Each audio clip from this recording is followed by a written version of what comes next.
14 de julio, fiesta nacional francesa. Los franceses celebran este día de verano una de sus fechas más emblemáticas, la toma de la Bastilla, el aldabonazo de la Revolución Francesa. Unos acontecimientos que, bajo el lema de libertad, igualdad y fraternidad, van a enterrar las estructuras del Estado feudal y sentar las bases del Estado moderno. Y no solo en Francia, sino en toda Europa. Una nueva clase social hace su irrupción de forma explosiva en la escena política, la burguesía urbana. Muchos ven en la Revolución Francesa solo el imperio del terror, simbolizado en la guillotina, que por desgracia tiraba por tierra no solo las viejas ideas, sino también las cabezas de los que las defendían. Y de paso también las de algún que otro revolucionario. Pero a la Revolución Francesa también le debemos la Declaración de los Derechos del Hombre y del Ciudadano. Desde entonces ya nada será igual en el viejo continente. Pero los cambios radicales no se van a producir solo en la esfera política. Será, si caben, más profundos en el ámbito social, filosófico e incluso científico. La Revolución Francesa va a dar el impulso definitivo a la ciencia moderna. En 1791, la Asamblea Nacional Francesa define lo que con los años se convertirá en la medida de longitud indiscutible, el metro. Una unidad basada en una medida de carácter universal, la 10.000.000ª parte del cuadrante del meridiano terrestre. Pero, ¿cómo se mide un meridiano? No es tan simple como extender una cinta métrica desde el polo hasta el ecuador. La tarea llevó más de 6 años. Para hacer la medición se buscaron 2 puntos del mismo meridiano, situados al nivel del mar, al norte y al sur del paralelo 45. Los puntos elegidos fueron la torre de la Catedral de Dunkerque y el mástil del Castillo de Montjuïc en Barcelona. Y las medidas se realizaron triangulando el terreno y realizando medidas precisas de un lado de cada triángulo y de sus ángulos, y aplicando algo tan conocido como la trigonometría plana. El sueño de cualquier topógrafo. El 10 de diciembre de 1799 se promulgará una ley estableciendo el nuevo sistema universal de medida, el sistema métrico decimal, un sistema basado en los múltiplos de 10.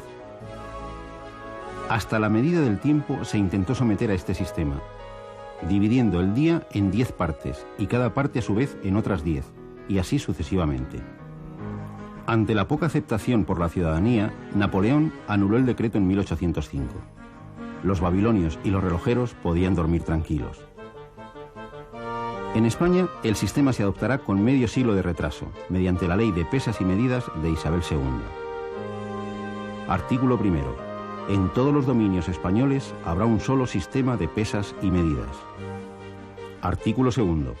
La unidad fundamental de este sistema será igual en longitud a la 10.000.000ª parte del arco de meridiano que va del polo norte al ecuador, y se llamará metro.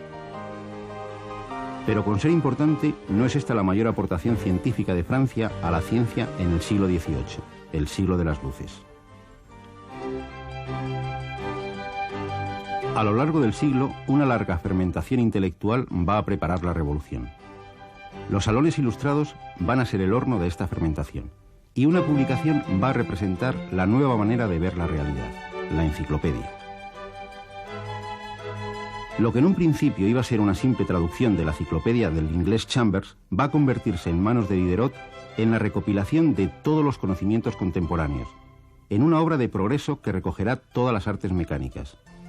El encargado de la parte científica será d'Alembert, el matemático francés más brillante de la época. Su objetivo, acabar con los prejuicios y hacer triunfar la razón.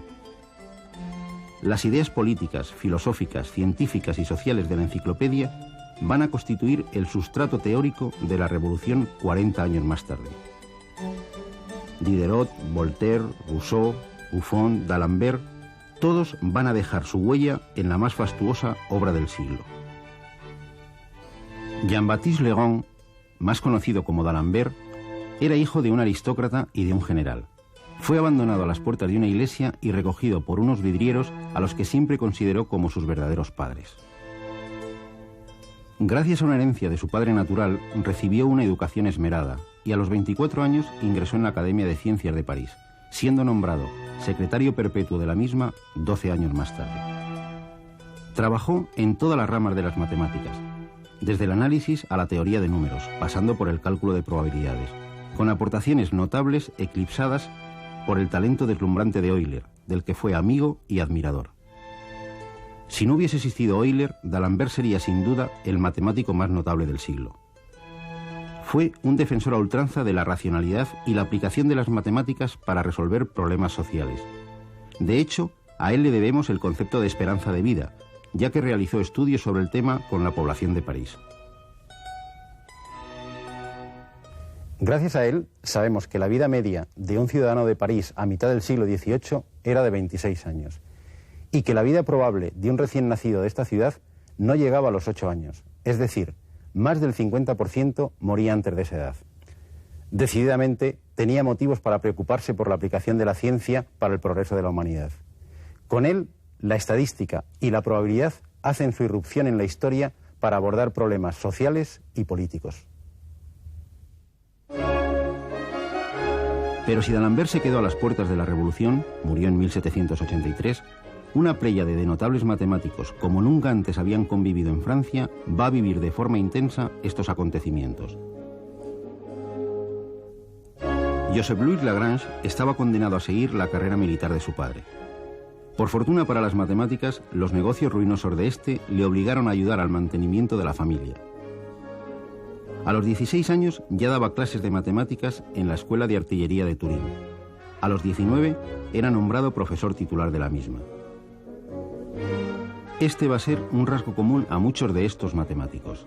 Fenómeno nada extraño si tenemos en cuenta que en el siglo XVIII solo se podía aprender matemáticas en las academias militares o en los centros de los jesuitas.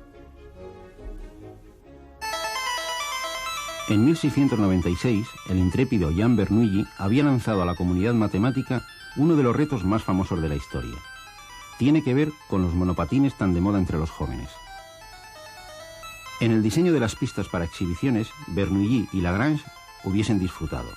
Sí, el problema de Bernoulli hubiese permitido construir la mejor pista, aquella en la que para llegar desde el borde a un punto inferior se invirtiera el menor tiempo posible. La sección ideal se ajustará a una curva, que Jean Bernoulli llamó braquistócrona, la de menor tiempo. Para rematar su relación con el deporte urbano, esa curva resultó ser un arco de otra curva muy popular, la cicloide, la curva que describe al rodar una válvula de una bicicleta. Retomando este viejo problema, Lagrange va a adquirir una notable popularidad en toda Europa y de paso va a crear un nuevo campo dentro de las matemáticas, el cálculo de variaciones. La Luna siempre nos presenta la misma cara, su cara visible. Pero no siempre que vemos la Luna llena, vemos la misma porción de esa cara. Nuestro satélite tiene un ligero movimiento de bamboleo, que nos permite echar un vistazo a algunas regiones de su cara oculta.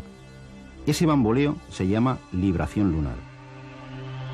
Lagrange, con solo 28 años, gana el premio de la Academia de Ciencias de París con un trabajo explicando la libración de la Luna. 2 años más tarde, sustituirá al gran Euler en la Academia de Ciencias de Berlín. A pesar de su carácter pacífico y su gusto por la vida tranquila y sin sobresaltos, la revolución le va a arrastrar consigo. Fue uno de los miembros de la comisión que creó el nuevo sistema de pesas y medidas, el sistema métrico. Pero también participó en la reforma de la enseñanza, siendo el padre de los modernos libros de texto de matemáticas, al incorporarse como profesor en la École Normale, creada por la Revolución. Si en plena vorágine revolucionaria Lagrange llegó a ser nombrado presidente de la sección de ciencias del Instituto de Francia, creado en 1793, en la etapa napoleónica recibió todos los honores posibles. Fue senador, le otorgaron la Legión de Honor y fue nombrado conde del Imperio y sepultado en el Panteón de París. Honor que comparte con otros matemáticos como Gaspard Monge, el padre de la geometría descriptiva y el creador de la institución más prestigiosa que la Revolución legó a Francia, la Escuela Politécnica.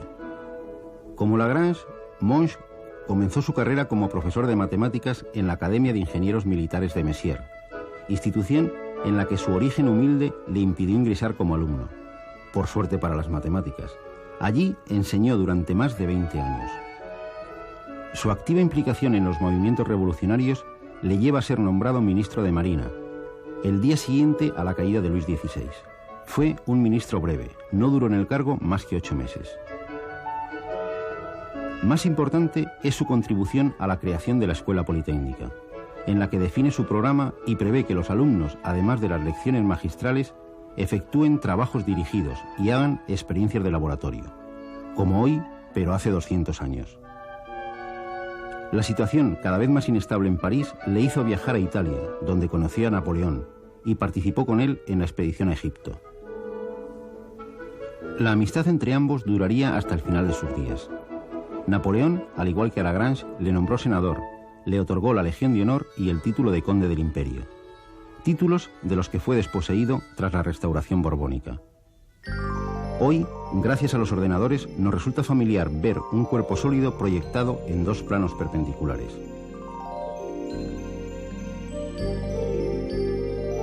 Podemos reconstruir el objeto conociendo al detalle sus proyecciones. Esta técnica, hoy tan habitual, se la debemos a uno de los mejores profesores de matemáticas de la historia, a Gaspard Monge.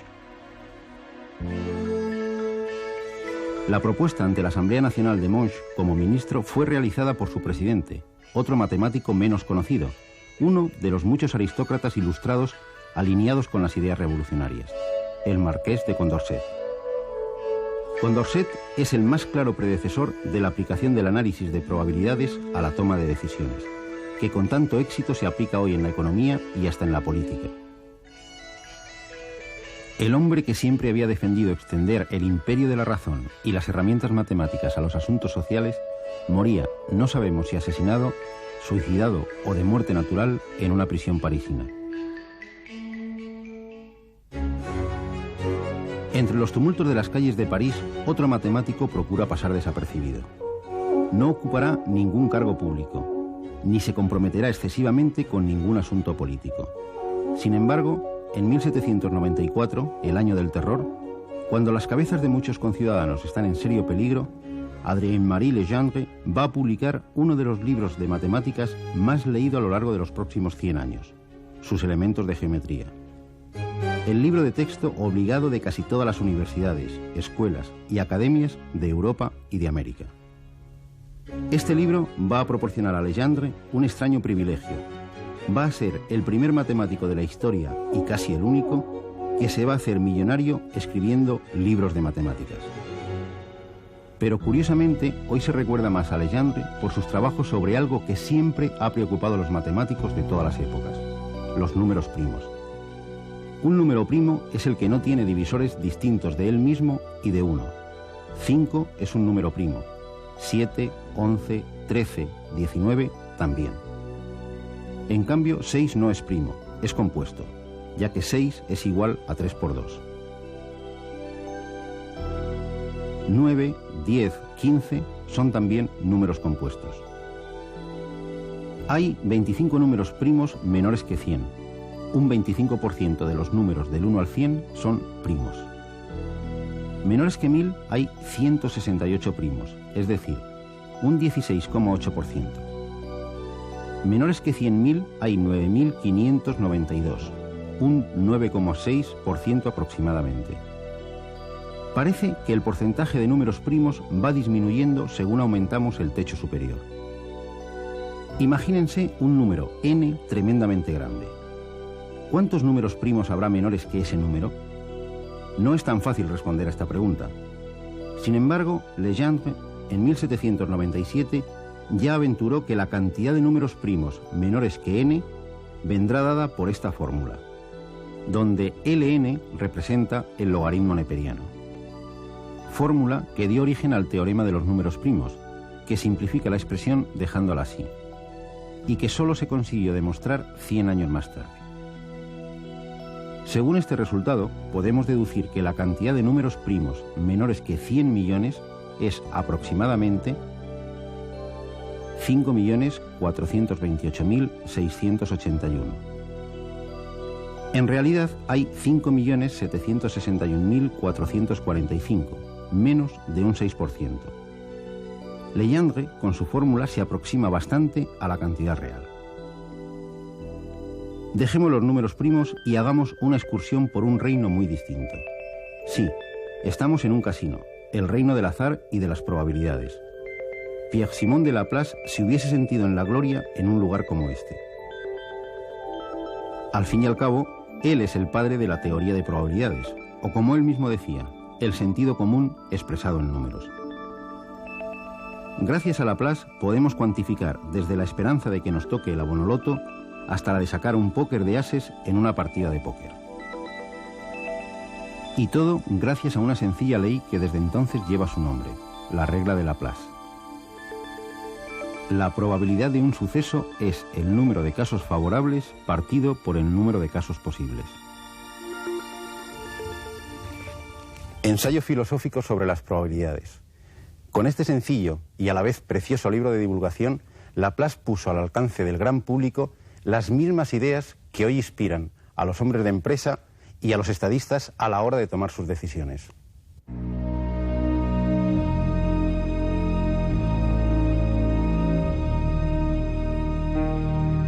El movimiento aparentemente errático de los planetas en el cielo nocturno había llamado la atención de los hombres de ciencia desde la más remota antigüedad. La astronomía ha sido desde entonces una de las principales inquietudes de muchos matemáticos. Un siglo antes del nacimiento de Laplace, Newton había desvelado los secretos del movimiento de todos los cuerpos del sistema solar, mediante la ley de gravitación universal. Sin embargo, una anomalía fácilmente observable había inquietado a Newton: las alteraciones en las órbitas de Júpiter y Saturno. Newton no encontró otra explicación que la intervención divina. Laplace, que había sido profesor de Napoleón en la Academia Militar de París, consiguió explicar estas anomalías mediante la interacción gravitatoria de ambos planetas, en lo que quizás constituye su obra cumbre, el Tratado de Mecánica Celeste. Por eso, cuando el emperador, que no era tan inculto como nos han hecho creer, le comentó que Dios no aparecía en su explicación del sistema del mundo, Laplace le contestó que era una hipótesis que no había necesitado. La hipótesis más aceptada en la actualidad acerca de la formación del sistema solar a partir de una nebulosa, cuyo núcleo dio origen al Sol, también se la debemos a Laplace. Al rotar y enfriarse la nebulosa, algunos fragmentos fueron desprendiéndose y comenzaron a rotar sobre sí mismos, y a su vez alrededor del Sol. Sobre uno de esos fragmentos vivimos hoy. Si sus aportaciones científicas le colocan en la cima del pensamiento de la época, su trayectoria política, en cambio, le convierte en uno de los primeros ejemplos poco recomendables del cambio de chaqueta. Algunos hoy dirían que fue un político pragmático. El caso es que, gracias a su amistad con Napoleón, llegó a ser ministro durante el Imperio, aunque duró poco, menos de un año. Tras Waterloo y la restauración de la monarquía, Laplace ofreció sus servicios al rey Luis XVIII, que acabaría nombrándole par de Francia. En un sentido o en otro, como hemos podido comprobar, los matemáticos no eran ajenos a los acontecimientos políticos. No se limitaban a mirar tras los cristales lo que sucedía en la calle, más bien al contrario.